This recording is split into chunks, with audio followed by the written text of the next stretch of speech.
It's Monday. It's almost 3:30 in the afternoon, so we'll do another video here on science fiction and science fact. Today we'll talk about Iron Man. Science fiction is the guy's suit, retro rockets in the boots, retro rocket type weaponry in the gauntlets. It takes a large power source. They use an arc reactor, which does exist, but if you've seen the original Iron Man movie, you see that big thing in the middle of their facility. That's the size of an arc reactor you need. To build it smaller, I'm not sure we have the technological advances to do that yet. But it could be possible. So, we'll go over this real quick. Iron Man suit, helmet,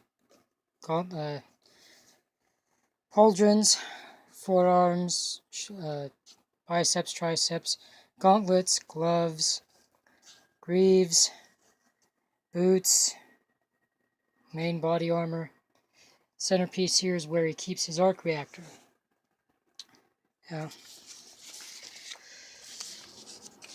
I think that's the most current Iron Man design, unless they redid his costume again in the comic books. This is my own little Iron Man design. I marked it as the Mark 1. Nice form-fitting, a little bit more movable, not a whole lot of armor plating on it though. But yeah. So, the arc reactor, based upon what they used in the Iron Man movies and what he's got in his chest right now in the comic books, and I think they removed it in the comic books as well as in the movie. But anyway, this is roughly about the actual size of what it would be. It fits in the hand. See, it's about the same, about the right size. I've got it broke down to 10 different parts. Palladium core, that's this piece in the middle. The core sink bracket, which is this piece right underneath the top piece here. Dissipation rings and particle shield is also is this black piece underneath. Your particle accelerator, this piece here. Particle bottle ring, the lighter piece below it. Power converter and control module, directly below that. Secondary heat sink and particle shield at the bottom. Support casing is this piece on the outside. And then your electromagnetic coil is this piece on the very top. 10 parts, easy to do. Now, an arc reactor is a nuclear object, but it doesn't put off the radiation that a nuclear reactor does, because it doesn't use any it doesn't use uranium, and it doesn't use the other one escaped me.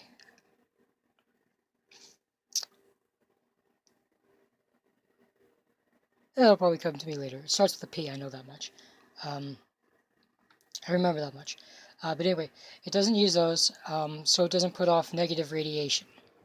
So you could, if you had the ability and the proper amount of money and the ability to get the parts, you could probably build one smaller than that, probably about a quarter of that size, to fit onto a chest plate for the main power source of your Iron Man armor. The armor was made out of titanium, and he put a special little coating on it to keep it from freezing at high altitudes. One of the main things is you'd have to have an oxygen rebreather system and a small oxygen tank, probably about that size, 1 liter size oxygen bottle, which would probably give you about 2 hours worth of oxygen. a little bit longer with the rebreather system because it only pump in fresh oxygen maybe every other hour, 2 3 hours. Uh, the rocket systems in the boots,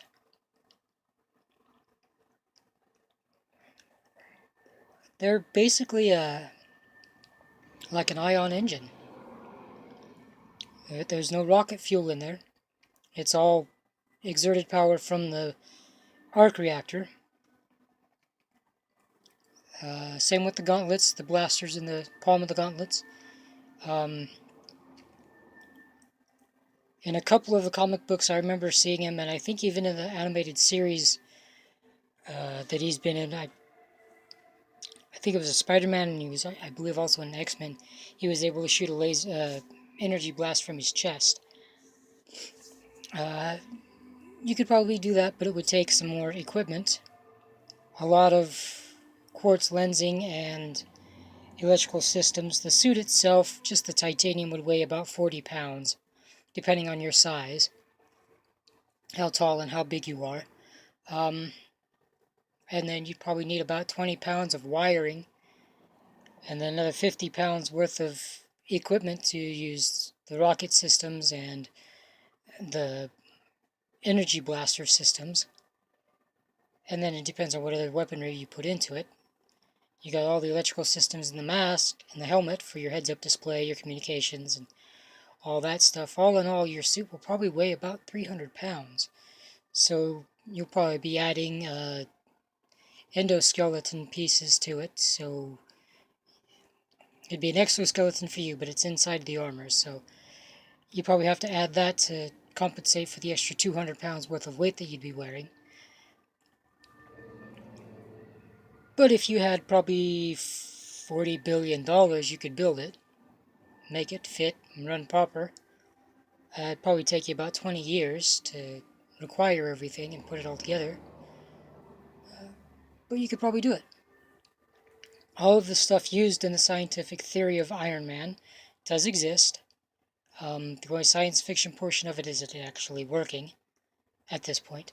I believe the military was working on an Iron Man type uniform, suit of armor, uniform, whatever you want to call it.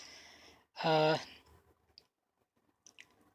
think they were using their DARPA program to do that. I'm not sure how far along they are on that, so I'll probably look into that a little bit later and check it out. But, that's pretty much all for Iron Man. At this point, I want to thank everybody else who's just recently subscribed to my channel, and I hope to hear from you guys. Leave some comments, questions, video requests, and we'll get to it. That's all for this Monday issue. Have a good day.